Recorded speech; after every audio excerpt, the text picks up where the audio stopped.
孩子爸呢已经把车开回来了，这个价钱买到这样的车到底值不值？明天呢就要去帮忙了，几乎很少在家。今天呢把这些床单啊、被套啊给它全部收了洗了。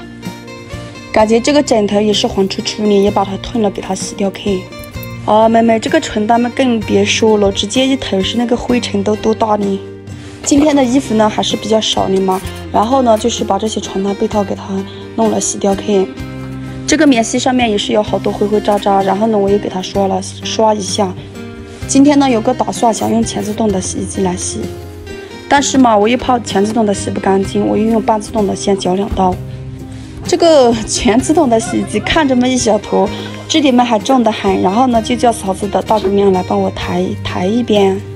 习惯性的什么东西都是，即使是新的都忍不住的想用水管搓一下。之前呢用过一次不太会用，就有个小姐妹给我发过这样的教程，但是呢我怕把它弄丢了，我就把它设置为一个全自动洗衣机的备注，也不知道它会不会生气。全自动洗衣机里面的呢是我搅过一道的了，又丢进去，结果天菩萨，我发觉还不会转，后来呢我又重新研究了一下才会转的。让全自动洗着，然后呢我就过来推面呀、洗碗呀。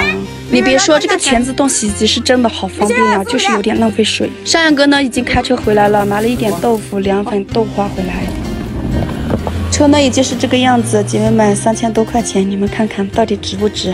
孩子们看到有车了，特别的开心，他爹就带他们去兜一转风。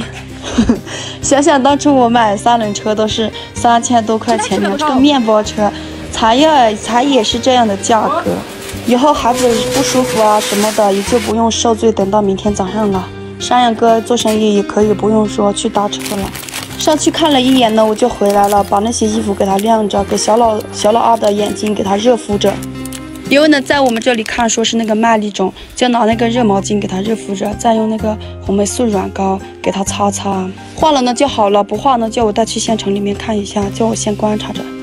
几个孩子呢，山羊哥已经带着他们去他爹、去他妈家，不是去小孩奶奶家们吃过了嘛，然后呢回来他们也就不吃了，就我一个人，我呢就烫了一包方便面，顺便呢把早上吃的那个酸菜洋芋丝汤给他热了吃掉。